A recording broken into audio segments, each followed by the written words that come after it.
I reserved a table for 6 candles lit, wine poured, and hope still breathing. But when the only thing that arrived was a gift I gave last Christmas, rewrapped and handed back to me, I realized this wasn't forgetfulness. This was erasure. If you've ever felt like the backup plan in your own family, this story might just give you the courage to stop begging for a seat and build your own table instead. Evelyn Blake sat alone at a table set for 6. The restaurant was small, the kind of place with soft amber lighting and white tablecloths that didn't pretend to be anything they weren't. The kind of place you chose when you wanted something to feel special without feeling extravagant. She had picked it carefully, a warm little bistro tucked into a side street in Denver, where the wine was always poured generously and the waiters never rushed you out. She wore a long-sleeved olive green dress. It wasn't flashy, but it hugged her waist just right, and the sleeves brushed against her skin like soft reminders. You made an effort. The hostess had smiled when she walked in. "Party of 6, she asked. And Evelyn nodded, smoothing her napkin over her lap. "Yes, Blake. I made the reservation last week." The table was near the window, just enough distance from the other diners to create the illusion of privacy.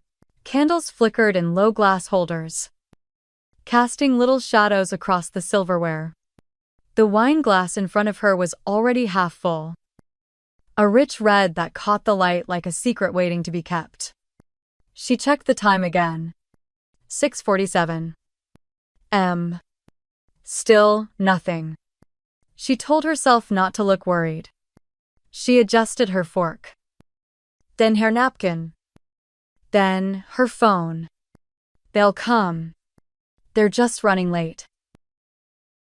Her sister was always 5 more minutes. Her brother had never been on time for anything in his life. And her mother, well, her mother arrived early only for other people's events. But this was Evelyn's, her 34th birthday. And she had wanted it to be simple. Not the Pinterest perfect kind. Not a big party or a dramatic surprise. Just 6 chairs, 6 plates, and a few glasses of wine. A few stories shared. A toast, a nod that her presence mattered. That she belonged in a room where people showed up for her. The waiter appeared, all kindness and subtle awkwardness. "Would you like to wait a bit longer to order?" Or, she interrupted before he could finish. "I'll wait." Her voice was a little too quick, a little too rehearsed. He gave a gentle nod and walked away, leaving her with the stillness that had begun to buzz. She scrolled through her phone. Spun emails. A coupon from a store she no longer shopped at. A notification from her calendar that simply read, "You made it to 34. Dottie." She had written that to herself 3 days ago. Then the screen lit up again. It was a text from her mother. 13 words. That was all. "You're not our priority right now. Enjoy your dinner." She stared at it for a long time, her fingers hovering as if they might magically type a reply that didn't ache. No happy birthday. No explanation. Just finality wrapped in civility. It wasn't forgetfulness. It was deliberate. It was loud in its absence. And in that moment, she knew this night would not be remembered for who came. It would be remembered for who chose not to. A few minutes later, the waiter returned, a small box in his hands. "This was dropped off earlier for you," he said. "They asked me to bring it over during your dinner." She blinked, managing the kind of smile you wear like armor. "Thanks." The box was wrapped in minimalist gold paper. Matte. Not ribbon. Just clean lines. perfectly creased corners. She already knew who had wrapped it. Zinnia, her sister, was militant about packaging. Evelyn peeled the tape slowly. Not because she cared to savor it, but because her fingers didn't know what else to do. Inside was a pale blue silk scarf.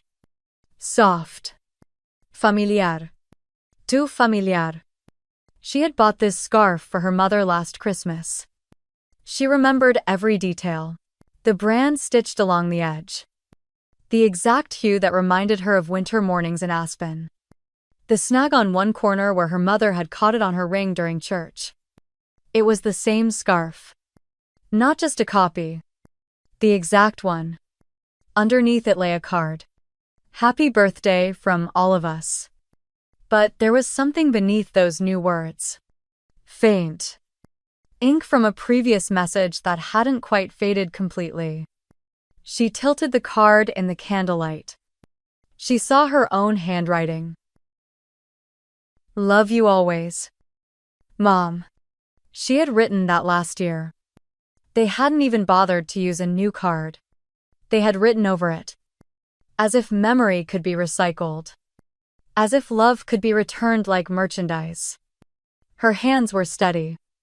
But her breath wasn't. At the table beside hers, a couple laughed over crème brûlée. A server at the back dropped a fork. Someone was singing Happy Birthday a few tables away, soft. Off-key. But full of love. Evelyn lifted her wine glass and took a slow sip. She didn't cry. She didn't scream. She didn't even reply. There was no panic. Just a quiet collapse.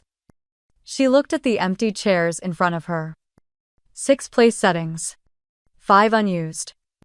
1 woman. And the realization that hit her harder than any insult they didn't forget. They simply chose someone else. That someone else was always Zinnia. Or Curtis. Or whoever needed the family spotlight more desperately than she did. Evelyn was the quiet one.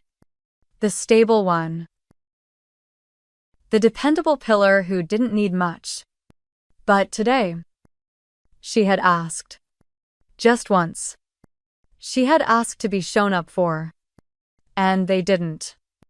Not because they couldn't. But because they didn't want to. Evelyn reached into her purse and pulled out a small sticky note. She had meant to use it for groceries, almond milk, dog food, maybe some candles. But instead, she wrote 5 words in neat block letters. Thank you. No more seats. She folded it once, placed it gently beside the gift box, and slid a $20 bill under her untouched bread plate. Then she stood, straightened her dress, and walked out into the Denver night. The sky above was dark, but not empty. The sidewalk was cool under her heels. She didn't look back. She didn't need to. The table was behind her. And for the first time in a long time, she wasn't begging to sit at it. The air outside smelled like lavender and traffic, an odd mix of city life and someone's attempt to soften it. Evelyn didn't head straight home. She walked. Past storefronts and cafes she didn't know the names of. Her heels clicking softly like punctuation marks in an essay no one would read. Her apartment was only 12 blocks away. But she took the long way. She wasn't avoiding anything. Or maybe she was. The empty table still floated in her mind's eye. Each unclaimed share, a small echo of something much older than tonight. She didn't feel 34. She felt 9 again. 9. Standing in the kitchen with her best dress on a cotton floral thing with tiny pockets she never used. Her hands had been sticky with anticipation. She had even helped blow up the balloons herself. Although one popped in her face and made her cry for exactly 3 seconds before she remembered to be brave. Being brave was important when you were the oldest. It was how you made yourself matter. The house had been loud that morning. But not for her. Curtis had an audition for the community play some children's version of Peter Pan, and her mother was bustling between the living room and the hallway mirror. Fixing his collar. Rehearsing his lines. Brushing his hair even though he hated that. Let Evelyn help with the balloons, her mother said, not looking at her. She's good with her hands. As if Evelyn were a hired assistant. As if her birthday weren't written on the calendar in red marker with 3 underlines and a doodle of a cake. By noon, no one had mentioned the party. By 3, her best friend Ava had called to say she couldn't come. Her parents were taking her skiing. Evelyn had said it was fine. Her voice chirpy like the cartoon characters her brother mimicked. We'll do something next week. It's not a big deal. At 5, Curtis had landed the part. He came home holding a paper crown they gave all the kids for trying. Her mom snapped a photo of him on the porch. Her smile so wide, it looked rehearsed. Evelyn had stood in the background, watching, her arms crossed, unsure what to do with the balloon string tangled around her wrist. At 6, she went to the kitchen to look for the cake. There was none. Not even a frozen one from the grocery store. Just leftover spaghetti and the tray of cheese crackers her mom kept in case neighbors dropped by. She remembered sitting on the floor, the tile cold beneath her. She didn't cry. She didn't say anything. She just untied the balloon from her wrist and let it go, watching it bump along the ceiling until it got stuck in the corner. Like, it didn't know where else to go either. She found an old cupcake in the pantry. Chocolate. Stale. No frosting. She lit a match, stuck it in the center, and whispered happy birthday to herself before blowing it out quickly so no one would see. It was the first time she realized that love, in her house, was not a guarantee. It was a reward. And she hadn't earned it that day. Not like Curtis had. Not like Zinnia, who later got her own pageant scrapbook with laminated programs and photo corners. While Evelyn's baby album stopped abruptly at age 5.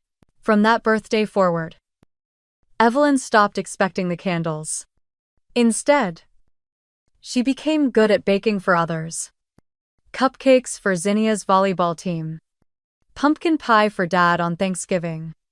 Heart-shaped cookies for Mom on Valentine's Day.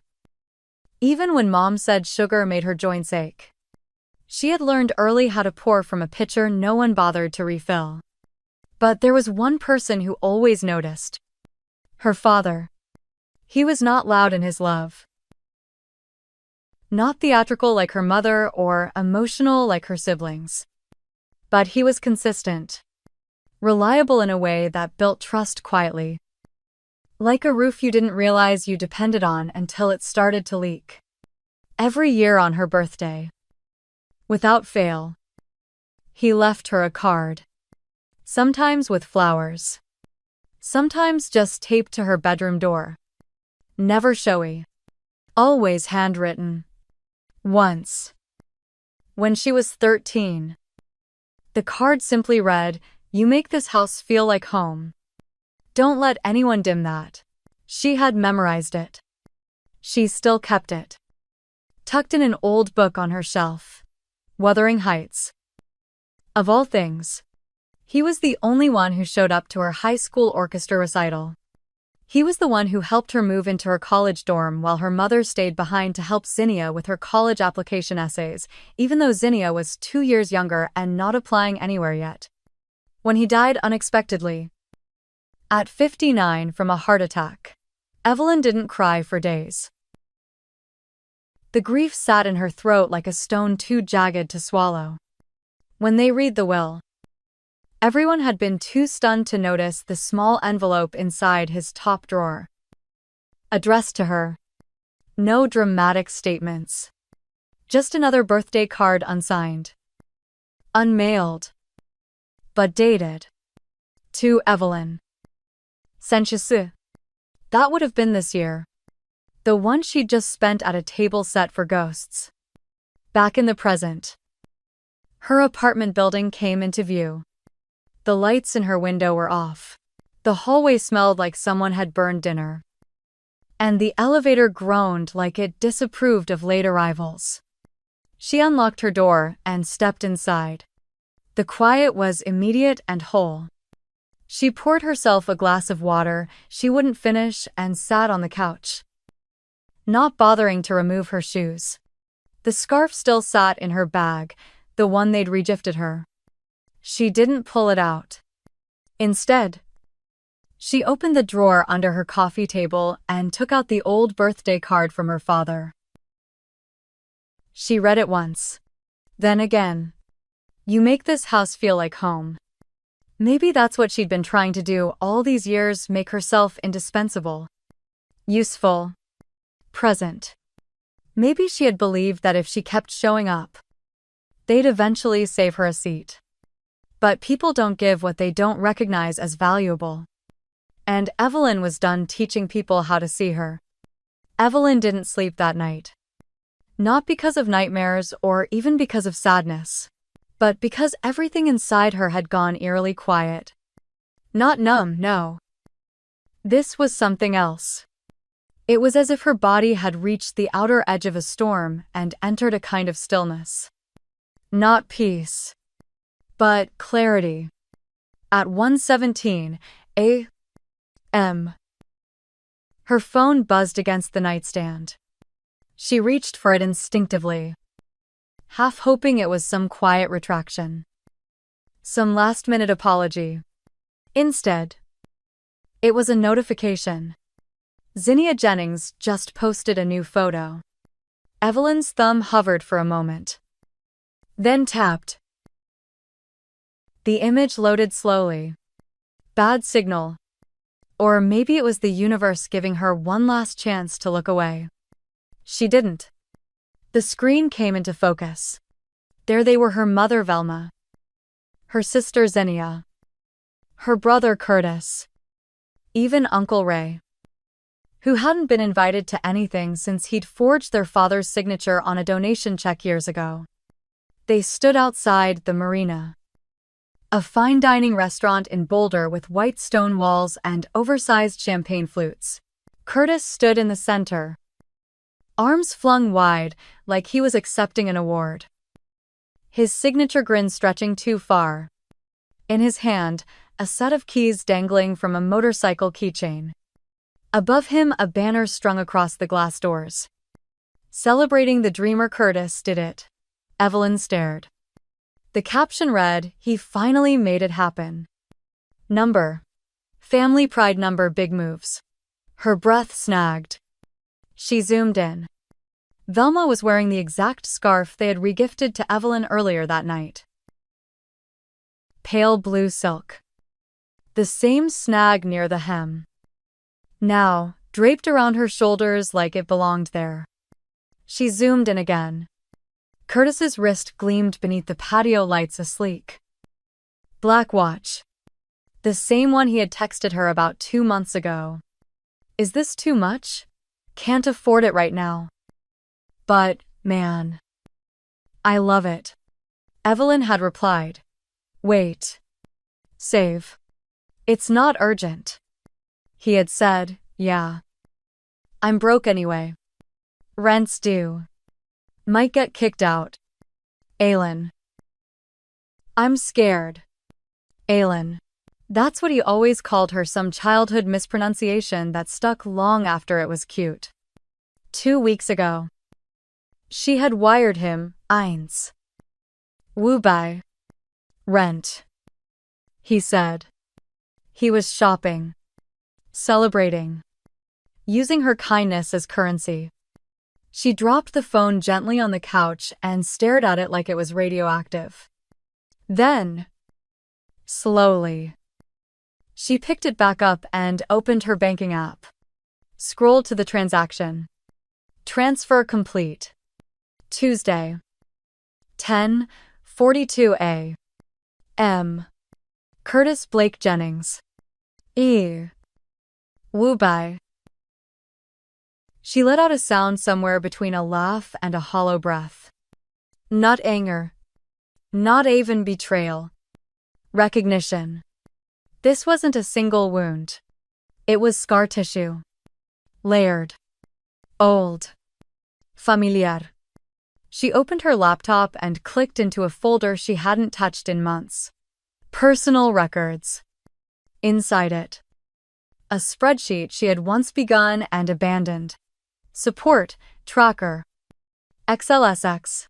She renamed it. Emotional overdrafts. Then she began typing.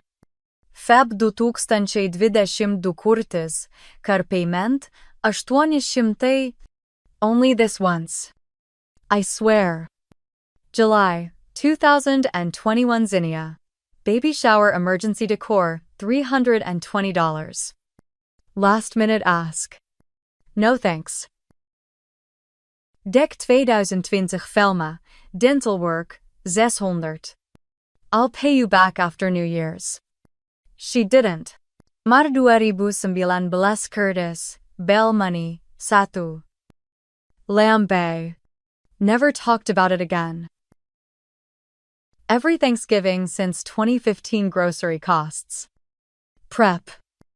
Clean up. No one asked. But no one offered either. Every Christmas since Dad died, gift shopping for the whole family on Mom's behalf. Reimbursed. Never. She paused. Not to cry.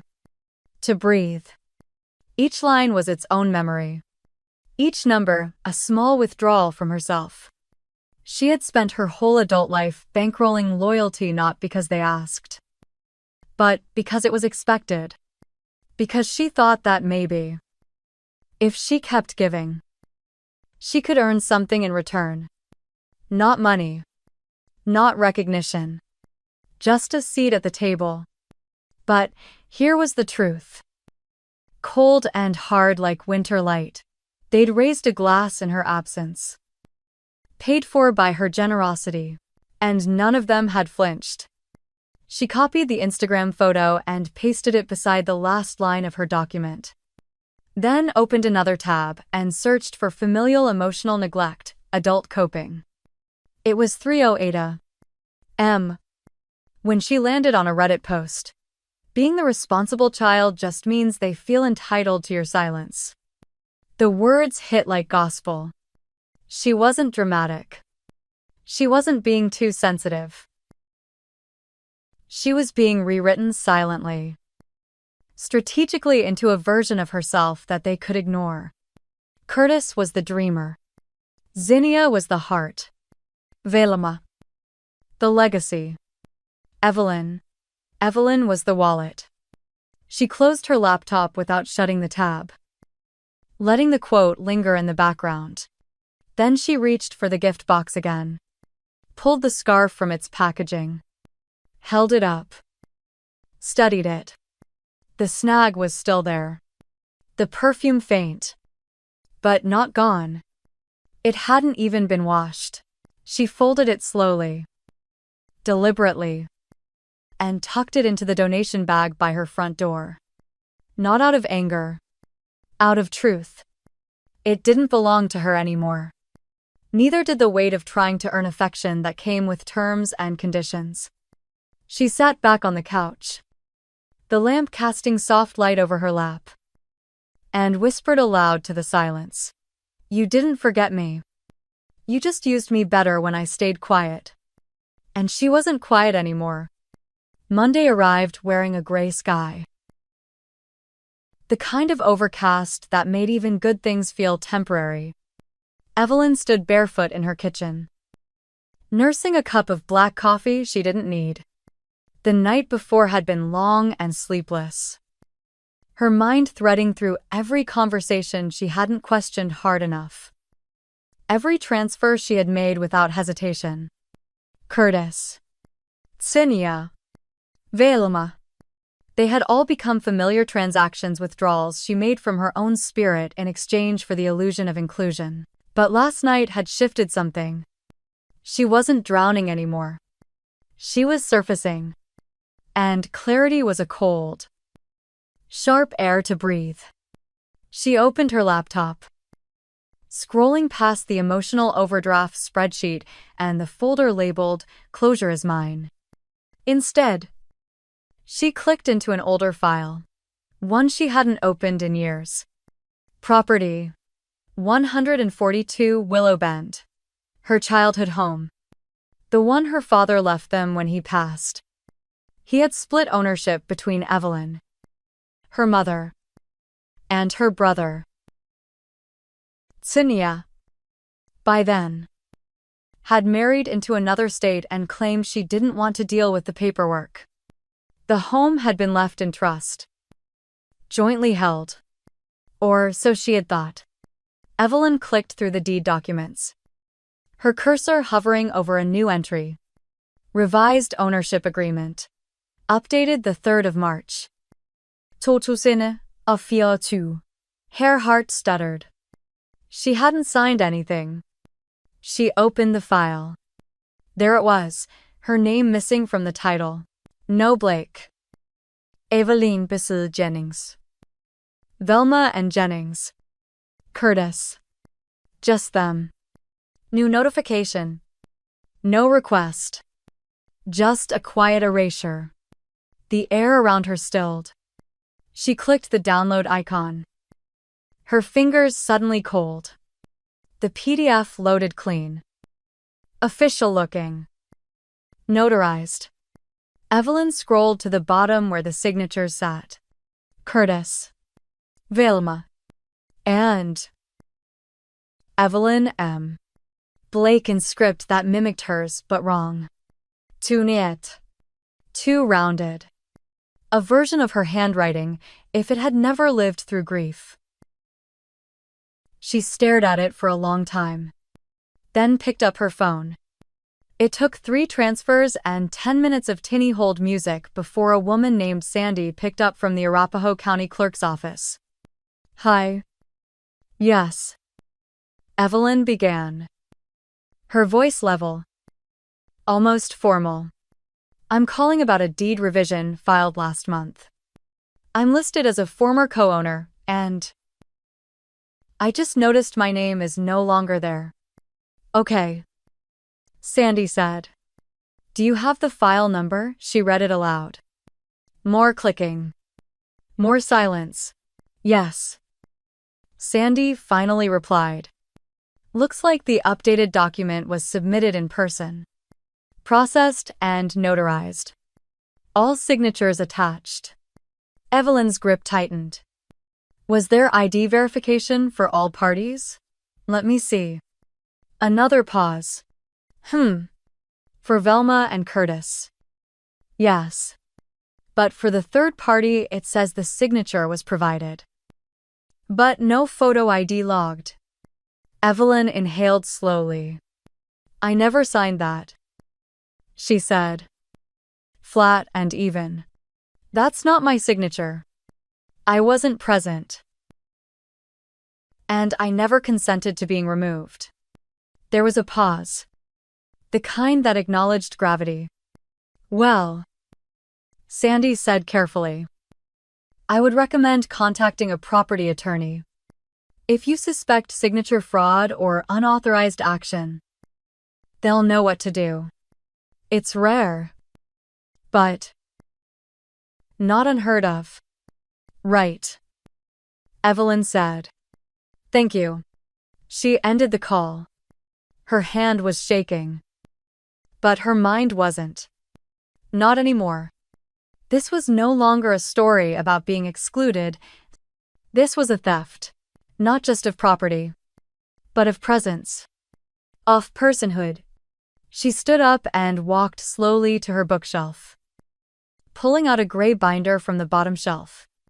A dusting of paper clippings and post-it notes fluttered to the ground. It was her father's estate folder, the one she had kept when no one else wanted to deal with the boring legal stuff.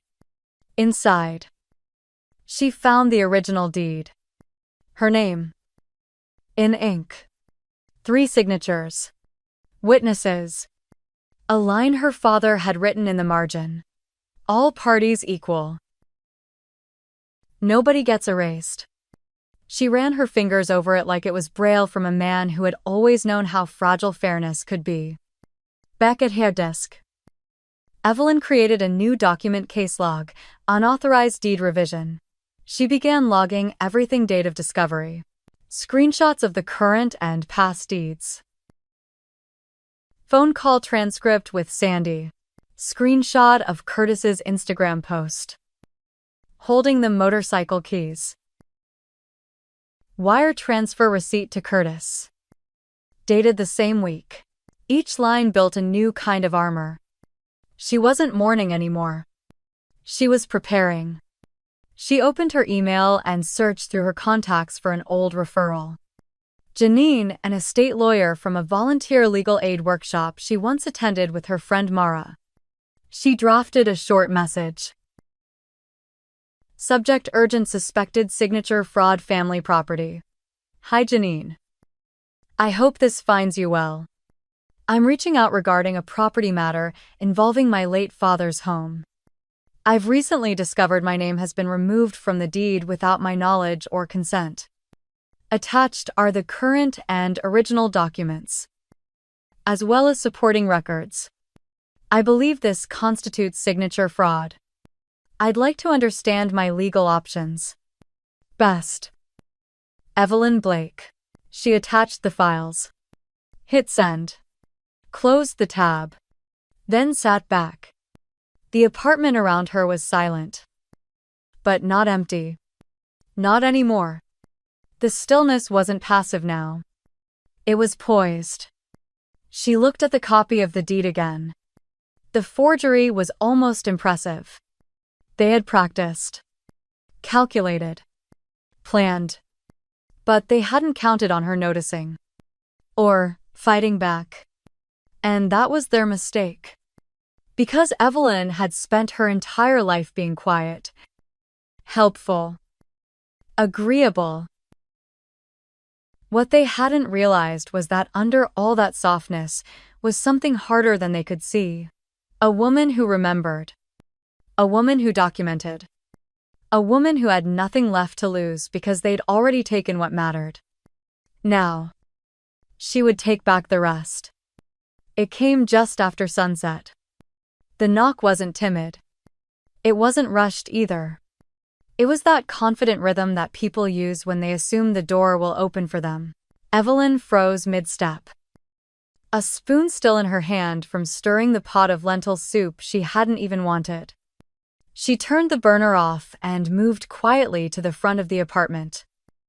Heart steady but breath uneven. She didn't need a peephole. She already knew. She opened the door. Velma stood there, holding a pastel gift bag. The kind bought last minute at a pharmacy. Glossy. Oversized. With fluffed tissue paper like a disguise. Thought we could talk. Velma said. Her smile was tight.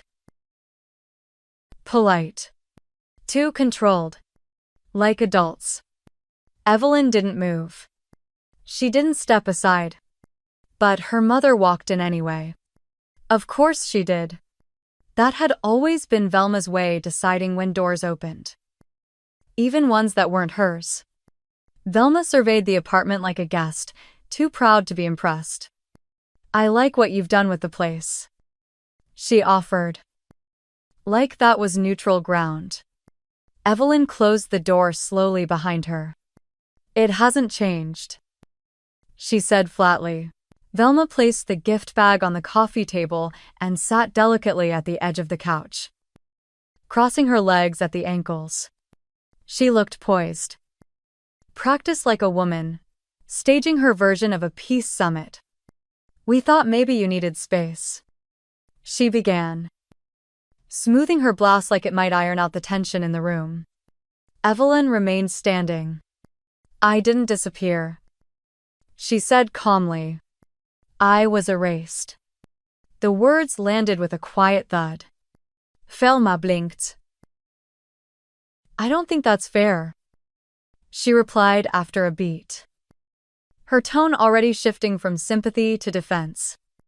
You've always had a place in this family. Name one time you showed up when I didn't pay for it. Evelyn said, stepping forward. 1. Her mother opened her mouth, closed it again. Outside. Traffic hummed faintly. Somewhere down the street. A dog barked once. Evelyn walked to the drawer near the kitchen counter and pulled out the folder she had prepared days ago. She had expected this moment, not hoped for it, but braced for it. Inside were printed copies of wire transfers, medical bill receipts, grocery lists, mortgage payments, screenshots of text messages with timestamps. She held out one single page. A summary. Velma took it. Read silently. Line after line. Curtis. Tsinia. Herself. The total amount. The years. The silence. When she looked up, her eyes had changed. Not wide with shame or regret, but cold. Calculating. Her lips pressed into a line that made Evelyn think of courtroom sketches and photo ops. She folded the paper in half once. Slowly. Like a threat. No one asked you to keep track. Velma said. No one asked me to be invisible either. Evelyn replied. But here we are. Her mother stood now. You think money makes you right? No. Evelyn said. But it makes me useful. And that's the only thing I've ever been allowed to be. Velma crossed her arms. The pastel bag sat untouched on the table like a hollow offering. She looked down at it. Then back up. I didn't come here to argue. She said tightly. I came here because I didn't want people thinking we abandoned you. There it was. Not guilt. Optics. Evelyn stepped closer. Her voice lower now. More dangerous for its steadiness. I stopped paying to be ignored. That's not abandonment. That's clarity. Velma exhaled through her nose. Her fingers twitching once around the folded paper. You'll regret this, she said quietly. Almost like a lullaby.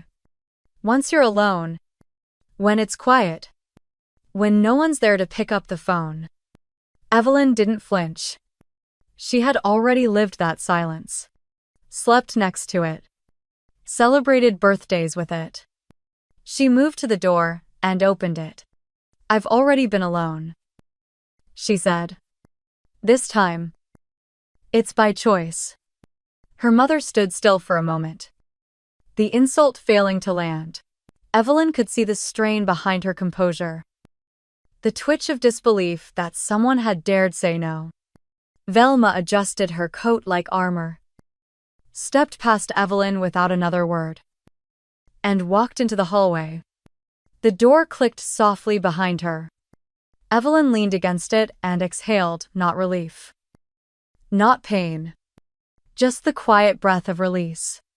She didn't even look at the gift bag. She picked it up by the handle, walked to the kitchen, and placed it gently into the trash.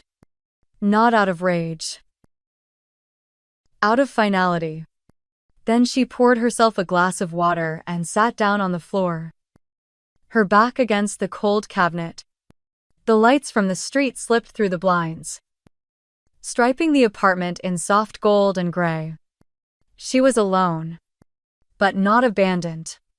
She was no longer living in a house of mirrors trying to find her reflection in other people's approval.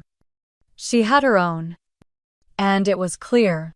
The next evening, Evelyn stood outside Golden Haven Assisted Living, holding a grocery store, chocolate, cake, and a single candle, still taped crookedly to the plastic lid.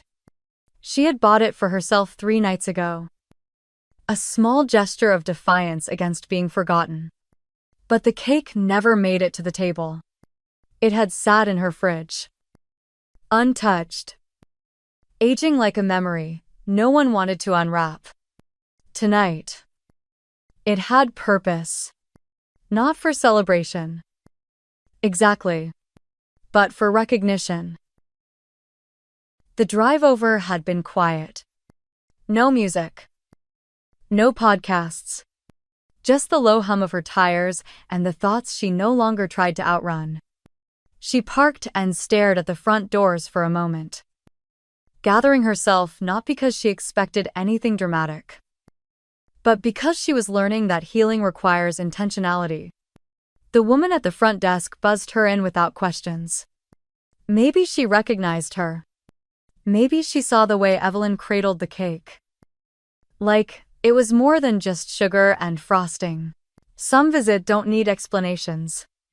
They're written in the slump of your shoulders, the tightness around your mouth, the fact that you show up with something in your hands when words would be too much. Evelyn walked the familiar hallway lined with family portraits of strangers. Every room had its own rhythm, soft television murmurs, the clicking of knitting needles, muffled coughs, and silence deeper than age. She turned the corner and spotted Edith in her usual spot, a wide armchair near the window, bathed in the warm gold of early evening light. Edith was flipping through an oversized magazine with pictures of kitchens no one here would ever cook in again. Her glasses perched low on her nose, and her gray hair was pulled back with a barrette that shimmered like mother of pearl. Evelyn approached slowly. "Hey, stranger," she said gently. Edith looked up and smiled. "Well," she said, folding the magazine shut. "Would you look at that? You're 3 days late." Evelyn held up the cake, fashionably. Edith's laugh was low and real. "You brought your own party, with one candle, and no guest list. Thought I'd change the tradition." They sat by the window as the sun dipped low behind the cottonwood trees. Evelyn placed the cake between them on a tiny table scratched with years of unacknowledged visits. She pulled out a cheap plastic knife, 2 paper plates, and the lighter she usually kept for incense. The scene felt absurd and holy all at once. "You gonna light that thing?" Edith asked. "I don't even know what I'd wish for," Evelyn said. "Doesn't have to be for something," Edith said, leaning forward. "Sometimes it's just about bearing witness. Even if it's just you and me." Evelyn lit the candle. The flame flickered unsteadily in the draft of the vent above them. They didn't sing. They didn't clap. They just looked at it for a while, as if daring it to believe it mattered. They split a slice of cake, shared a stale cup of coffee, and let the silence stretch comfortably. After a few bites, Evelyn said, "I used to think being strong meant staying quiet, taking care of everyone else, not needing anything." Edith hummed, "Let me guess. You were the good one." Evelyn gave a small smile. "Only when they needed something." Classic. "I thought if I didn't ask for much, they'd love me more. Or, at least, not forget I was there. But they did anyway." Evelyn nodded. "And somehow I still felt like I owed them." Edith leaned back and looked out the window. "I married a man like that once. Everything I did made his life easier. And none of it made him love me more. Just made him expect it. What happened? I left him. Eventually. Not because he cheated. Not because he hit me. But because one day I realized I had spent 15 years folding myself smaller so he could pretend he was enough." Evelyn looked at her, surprised. "Did people understand Lord?" "No," Edith snorted. "They said, he's not so bad. Like not being abusive was a compliment. Like tolerable was the goal. Silence again. But this one was thick with truth. Edith picked up her mug, turning it slowly in her hand. You know, she said, if I had a daughter, I think I'd want her to be like you. Evelyn blinked. Like me. Not soft. Stubborn. The kind who drags her own chair to the table when no one saves her a seat. The words struck like a match inside her chest, quiet but igniting something old and holy. No one had ever said that to Evelyn before. Not her mother. Not her brother. Not anyone. It wasn't that she needed someone to tell her she mattered. But hearing it from someone who didn't owe her that kindness, it hit different. Edith didn't benefit from her comfort, didn't require her silence. She just saw her. Not as broken. Not as dramatic. Just as someone who had stayed standing when no one had offered a hand. Evelyn stared at the flickering candle. The wax had melted down the side in a lazy drip. She didn't feel healed. She didn't feel triumphant. But she felt held. And that was enough. You were never the problem, Edith said. Softer now. You were the mirror. And mirrors make people uncomfortable. Evelyn nodded, not trusting herself to speak. As the sky outside turned a bruised lavender and the hallway lights flickered on, Evelyn rose to leave. She hugged Edith tightly, more tightly than she intended. Afraid, somehow the moment might dissolve, if she didn't anchor it to flesh and heartbeat. At the door, she paused. Thank you. For the cake, Edith grinned. For the seat, Edith winked. Anytime. Quito. But next year. We're doing lemon. Evelyn walked out of the building into the cool Denver dusk. The trees rustled above her like applause, too late for the performance, but still honest. She didn't cry. But she felt something uncoil in her chest. Maybe forgiveness. Maybe just space. And that, for tonight, was enough. The next morning, Evelyn didn't wake up to the sound of an alarm or the vibration of family messages. Just the natural hush of dawn, slipping into her apartment like a gentle gust. For the first time in weeks, she felt no pull toward her phone. No dread. No bracing. She let the stillness stretch out as she brewed her coffee, 2 scoops of bold roast. The one she'd hidden behind a box of chamomile tea, she kept only for guests she didn't like enough to see twice. She watered her plants while the coffee steeped, humming under her breath without realizing it. After breakfast, she sat at her desk, the one by the window that caught the perfect morning light, and opened her laptop. It was time. She created a new folder on her desktop. Closure is mine.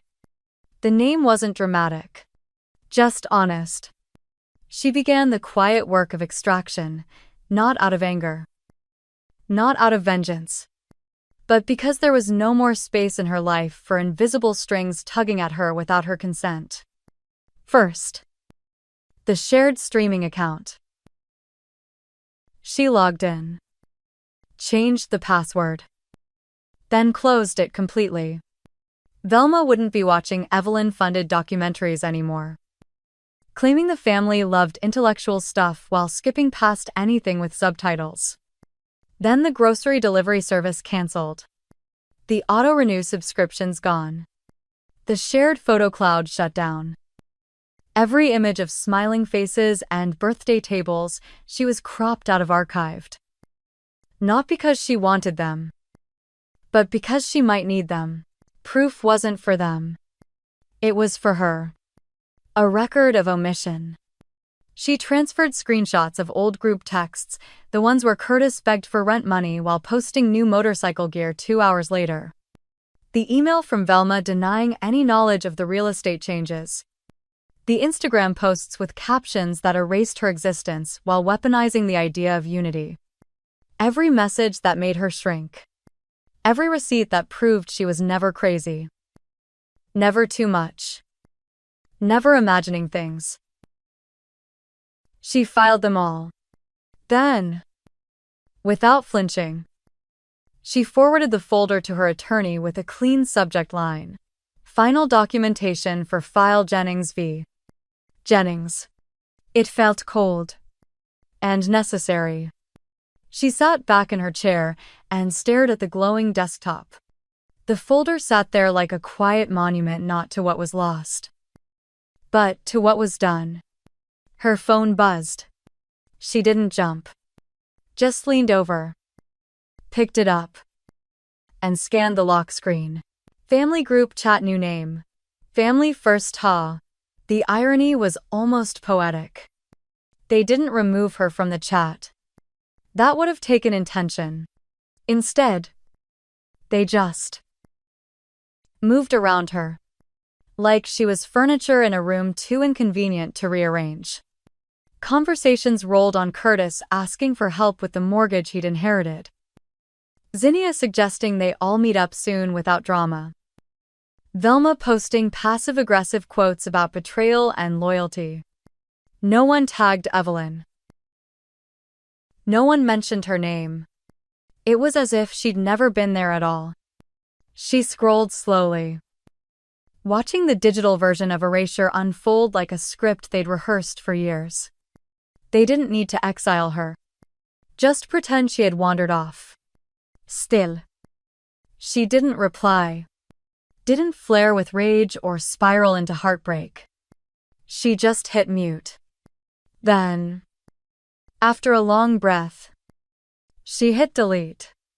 Not out of spite. Out of sovereignty. They didn't get to take up space anymore. She turned off her phone entirely, walked into the kitchen, and opened a drawer where she kept old birthday cards and sticky notes filled with forgotten grocery lists. She pulled out a blank card, simple, cream-colored, nothing fancy, with a pen that always wrote smoothly. She began to write, "Happy birthday, Evelyn. You were worth showing up for." She placed the card next to the framed photo of her and her father, the only one she still kept. In it, they were ankle-deep in a lake, holding fishing poles and grinning at something she couldn't remember anymore. But they looked happy. Not staged. Not curated. Just seen. Later that afternoon, she began printing out hard copies of the digital records. Not because she didn't trust the cloud, but because something about putting ink on paper made things feel permanent in a world so easily edited. The stack grew. A record of her silence. Her generosity. Her erasure, but also her refusal to vanish. At some point, she pulled out a yellow sticky note and scrawled a reminder. You don't owe them your absence just to make their story easier. She stuck it to the inside of her closet door. Beside the photo of her and her father, the one that had survived all the emotional house fires. Outside, the sky had turned the color of chamomile and slate. The sun filtering through the blinds painted her walls with soft amber lines. No drama. No declarations. Just peace. Earned peace. She returned to her desk, opened a new document, and titled it, What I Owe Myself, Chapter 2. Because closure wasn't just deleting people or forwarding files to lawyers. It was this. The quiet reclamation of your own narrative. The soft, strong voice in your head finally saying, I deserve peace. Even if no one claps for me. Even if no one notices. She smiled. Not a big, victorious grin. Just a knowing curve of her lips. The kind that comes when you realize that healing isn't loud. It's not a victory parade. It's a quiet meal alone. A cake shared with someone who sees you. A validated group chat. A folder full of facts. And the gentle understanding that some families are not homes. They're hurricanes you finally walk out of. The silence in Evelyn's apartment wasn't sharp anymore. It didn't crackle with tension or ache like a swallowed scream. It sat, gentle and firm, like a friend who knew not to ask questions. For the first time in weeks, maybe years, it didn't feel like silence was something done to her. It felt like something she chose. She brewed coffee slowly, carefully, like a small ceremony. Outside, the wind nudged the blinds with soft persistence. The world was moving, but it no longer pulled at her bones. After breakfast, Evelyn reached for a small cardboard box tucked behind cookbooks she never used. It had sat untouched on the shelf since her father's funeral. She set it down carefully and opened it. Inside was a folded letter in her father's handwriting and a worn paperback with the title barely legible, Stillness and the Art of Knowing. He had given it to her on her 27th birthday, the last one they celebrated together. She opened the inside cover. There, beneath his looping cursive, were 6 words. Stillness is where you hear yourself.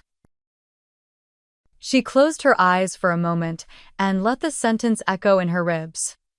So much of her life had been filled with noise trying to explain, justify, soften her edges so others wouldn't feel cut by her honesty. And for what? Not love, not safety, just survival. She flipped through the pages. Dog ears, margin notes, coffee stains. A lifetime of reminders that stillness wasn't the absence of pain. It was the presence of awareness. The space where grief became shapeable, in a space where grief became shapeable, where the voice beneath the noise was finally loud enough to follow. She reached for a sticky note and wrote in quiet strokes. You didn't raise me to break. You taught me how to hold. She smoothed the corners flat and placed it gently on the wall above her desk. Then she opened her laptop and clicked on the document she'd been too afraid to write for years. What I Owe Myself. Chapter 1. The cursor blinked. Expectant. Open. Untouched. She stared for a long time. Not out of fear. Out of reverence. Then, finally, she typed the first line. You are allowed to leave the table when love is no longer being served. The words looked small on the screen, but they felt enormous in her chest. She paused. Let herself breathe it in. She remembered all the years she had pulled up a chair to tables where she was only invited out of obligation. Where love came with fine print. Where being present meant being invisible. No more. She continued. They called me sensitive. Too much. Not enough. Dramatic. Fragile. Cold. Selfish. But never once did they call me tired. Tired of being the quiet glue. Tired of being the backup plan. Tired of funding a family that kept sending me invoices but never thank yous. The words poured out slowly, not like a flood, but like a controlled pour. She wasn't venting. She was archiving, recording her truth in her own handwriting. For herself. For the version of her that had sat alone at that birthday table. For the little girl who once tried to earn her place with silence and saw it mistaken for consent. She typed, Stillness is not the same as silence. Silence is what they gave me. Stillness is what I took back. She wrote for over an hour. Maybe 2. When she finally stopped, the document had grown to nearly 3 pages. Nothing dramatic. No monologue. Just clarity. Just facts laced with feeling. A beginning. She leaned back in her chair and stared out the window. A bird landed on the balcony railing. Fluffed its feathers. and stared into the glass like it was looking for someone. Then it flew away. No hesitation. Evelyn smiled. Stillness wasn't loneliness. Stillness wasn't absence. Stillness was space. And she had finally claimed hers. She stood, stretched, and walked over to the mirror near the door. Her reflection was unchanged. Same face. Same dark eyes. Same unruly strand of hair that never tucked right behind her ear. But something was different. She looked rooted. Like she wasn't asking anymore. For permission. For affection. For acknowledgement. She didn't need to be invited to her own life. At her desk, she opened a new note. Lesson 2. You don't have to bleed to prove you're alive. Sometimes surviving means choosing not to get cut. She closed her laptop, stood up, and placed the book her father had given her back on the shelf. But this time, in the front. No longer hidden. There would be no fireworks tonight. No applause. But that was the point. Some victories are quiet. Some revolutions are whispered. And stillness. Real stillness is where your voice comes back to you. Evelyn booked the ticket on a Wednesday. There was no breakdown. No suitcase tossed together in panic. Just a quiet decision. One way. No dramatic caption. No middle of the night escape. Just a tab open next to her email and a cup of tea gone lukewarm. She wasn't running. She was relocating her soul. 3 weeks later, she stood on the platform with a single carry-on and a satchel full of notebooks. Denver, behind her. Not burning, but folded. Archived. A chapter closed without a slam. The train pulled in soft and slow. The kind of arrival that doesn't demand notice. She stepped on board. Found her seat by the window. And for the first time in a long time, she didn't feel like she was trespassing in her own story. The landscape outside shifted as the train moved flatlands to foothills. Then fields dotted with wildflowers that didn't ask for names. She exhaled long and steady. The kind of breath that lives just beneath healing. In her lap, she held a small notepad. On the top page, she'd written in steady hand, "This isn't about leaving. It's about arriving differently." The new city wasn't anything remarkable. No coastlines. No skyline dreams. Just a town with wide sidewalks and quiet parks. A library that smelled like old paper and lavender. And people who looked each other in the eye at the farmer's market. She found a job within 2 weeks. Administrative assistant at a local community nonprofit. It wasn't glamorous. It wasn't 6 figures. But it was honest. She clocked in.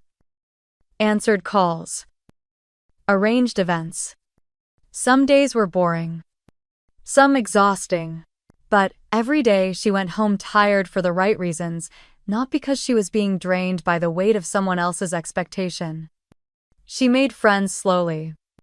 A barista named Nina who remembered her order. A retired teacher who always brought her extra cookies on Thursdays. A neighbor with 2 rescue dogs who invited her on long morning walks without small talk. Just steps and breath. There were no interrogations. No veiled questions about her real story. Just people meeting her where she was.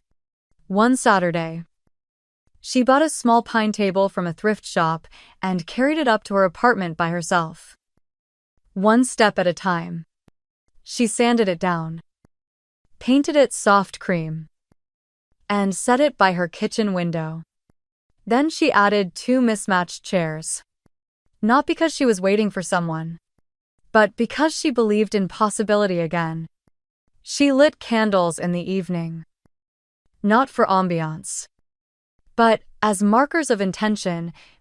Here I rest. Here I choose. Here I begin again. Sometimes the grief still came, not in tidal waves anymore, but in quiet swells, like passing a certain scent in the grocery store or seeing a family of 4 laughing together in the park. But Evelyn had learned something. Sacred feeling didn't mean failing. One night, she walked home under a dusky sky, stars just beginning to stretch awake. In her tote bag was a new book on creativity and a secondhand mug that read, "You are exactly where you're meant to be."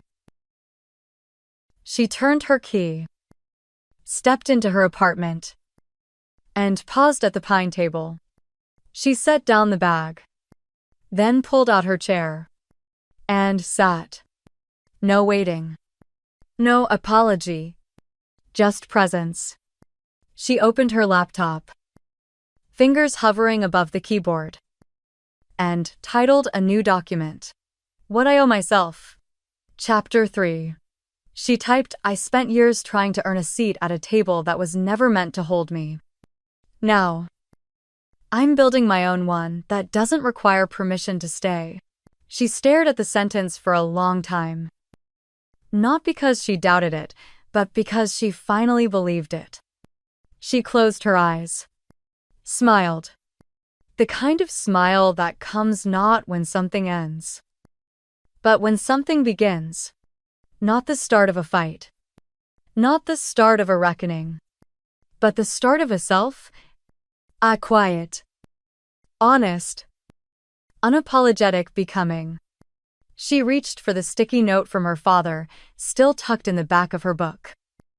Faded, but legible. "Giving isn't weakness, baby girl. It's strength. But strength must be honored, or it turns into burden. And burden breaks." She whispered aloud. "To no one and everyone. I'm not broken anymore." And the silence around her wasn't empty. It was whole. Like her. Like her new beginning. Like her story no longer borrowed. No longer cropped out. No longer waiting for space. It was hers. And from that moment forward, she would write it exactly as she lived it. Freely. Quietly. Powerfully.